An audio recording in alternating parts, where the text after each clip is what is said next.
Assalamualaikum warahmatullahi wabarakatuh.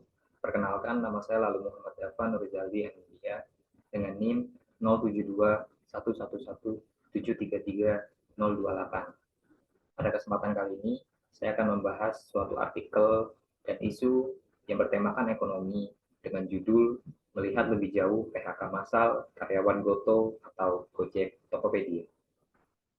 Video ini juga ditujukan untuk memenuhi tugas teori antropologi 1, yang mana mahasiswa ditugaskan untuk membuat sebuah video yang berisikan rangkuman dari artikel yang telah dibuat dan dipublish di media tertentu.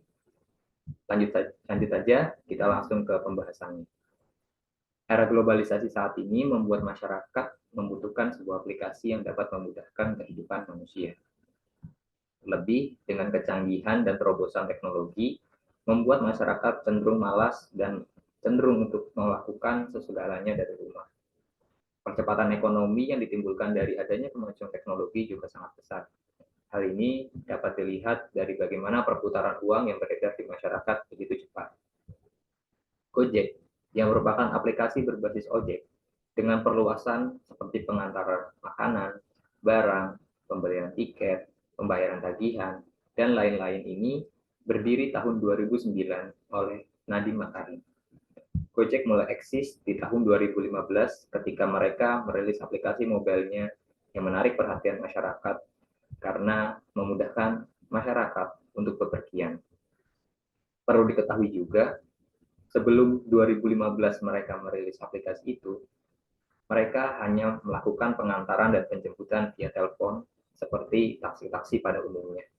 Tetapi ketika 2015 ini, inovasi dan terobosan dilakukan agar masyarakat dapat mudah mengakses kapanpun, dimanapun. Gojek juga masih eksis sampai saat ini di tengah gempuran persaingan perusahaan dengan berbasis serupa seperti Grab, Uber, Maxim, dan lain-lain. Sedangkan Tokopedia merupakan aplikasi berbasis perdagangan elektronik, di mana Tokopedia menyediakan tempat berjualan daring untuk para penjual dan memfasilitasi pembayaran hingga pengiriman. Tokopedia berdiri tahun 2009 juga oleh William Tanuwijaya. Tokopedia terus berinovasi dan berkembang di tengah banyaknya persaingan perusahaan dengan konsep yang sama dan perang promosi yang tidak main-main. Mulai dari gratis ongkir, promo angka kembar di setiap bulan seperti 99, 10-10, 12-12, hingga mendatangkan artis-artis Korea yang secara kasat mata sangat digandrungi oleh masyarakat Indonesia, khususnya remaja dan anak muda. Melihat eksistensi dan kebesaran dari kedua perusahaan ini, keduanya pada pertengahan 2021 memutuskan untuk bergabung dan menjadi PT Gojek Tokopedia Goto Tbk. Ini merupakan terobosan yang besar bagi dua mega perusahaan ini, di mana keduanya bisa menjadi satu perusahaan alias merger. Awalnya merger dari dua perusahaan ini dinilai akan sangat menjadi inovasi yang sangat luar biasa dan akan menjadi hal yang begitu besar karena dua perusahaan ini merupakan dua perusahaan besar. Keduanya menjadi saling promosi di aplikasi masing-masing untuk menggunakan Gojek atau menggunakan Tokopedia itu. Tetapi sejak bergabung di Mei 2021, indeks keuangan Goto tidak menunjukkan peningkatan signifikan dalam hal laba bersih. Bahkan dalam satu sumber mengatakan Goto rugi 20 triliun dalam 9 bulan atau kuartal 3 tahun 2022. Hal ini meningkat 32% dibanding kuartal 3 tahun lalu. Performa penggabungan atau merger dua perusahaan ini dinilai tidak cukup baik dalam hal finansial. Walaupun pada sisi lain, Goto mencatatkan pendapatan bersih sebesar 7,97 triliun pada kuartal 3 tahun 2022. Ini meningkat 98% dari tahun lalu. Tetapi beban operasional yang besar membuat laba bersih tetap tidak baik. Hingga September 2022, laba bersih Goto berada di angka minus 6,67 triliun. Hal di atas berefek pada langkah yang diambil perusahaan terhadap karyawannya, karena karyawan dinilai sebagai beban operasional yang sangat besar bagi perusahaan. Goto per tanggal 18 November 2022 merumahkan 1.300 karyawannya atau sekitar 12% dari total karyawan tetap Gotoh. Langkah ini diambil untuk mengoptimalisasi beban biaya secara menyeluruh dari sektor pekerja dan dapat menjaga tingkat pertumbuhan di tengah krisis global yang sedang sangat diprediksi pada 2023 akan terjadi. Perusahaan menginginkan stabilitas ekonomi dapat terjaga dan mampu beradaptasi dengan ancaman resesi. Dalam kacamata teori antropologi adaptasi J.W. Bennett, adaptasi merupakan proses tingkah laku manusia dalam mencari kepuasan atas kebutuhannya dengan mempertimbangkan masa depan. Hal ini yang dilakukan oleh perusahaan Gojek dan Tokopedia untuk mengantisipasi hal-hal yang mungkin merugikan dan menghindari konsekuensi atau kondisi yang mengarah pada hal yang lebih parah lagi.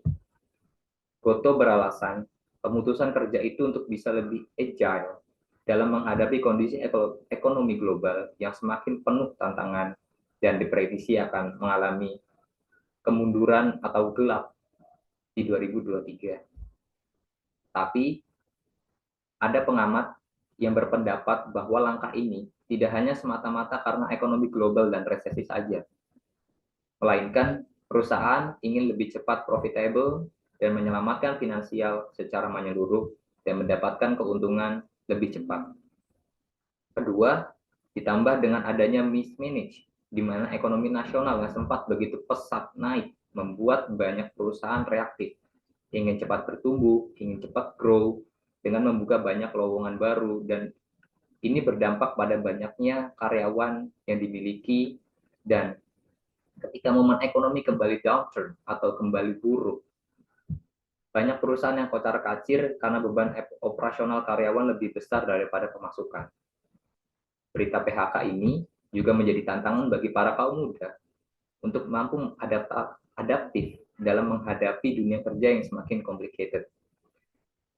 Dunia kerja akan terus berubah dan dinamis dan tidak pernah stuck di situ-situ saja. Para kaum muda harus bisa terus belajar hal-hal baru dan tidak pernah berhenti untuk belajar karena dunia kerja akan semakin sulit dan peluangnya akan semakin kecil ketika kita tidak memiliki kemampuan dan kapabilitas yang mumpuni. Masyarakat dan kaum muda khususnya harus mempersiapkan diri juga dalam persaingan tingkat global, karena tidak hanya perusahaan yang harus adaptif, namun juga para pekerja yang mampu beradaptasi dengan tuntutan pasar dalam hal kemampuan dan kapabilitas untuk bisa tetap bekerja di level teratas. Jika semuanya mampu beradaptasi dengan ekonomi, dengan keadaan yang ada, maka hal-hal yang ditakutkan atau hal-hal yang diprediksi akan menjadi buruk bisa diatasi dan bisa diminimalisir kerugiannya. Mungkin itu saja yang dapat saya sampaikan. Mohon maaf jika ada kesalahan, kekurangan, ataupun kesalahan dalam pengucapan. Semoga apa yang ditakutkan oleh semua orang bisa segera teratasi, bisa dihindari oleh semua orang dengan adaptasi yang baik dan antisipasi yang baik juga. Wassalamualaikum warahmatullahi wabarakatuh.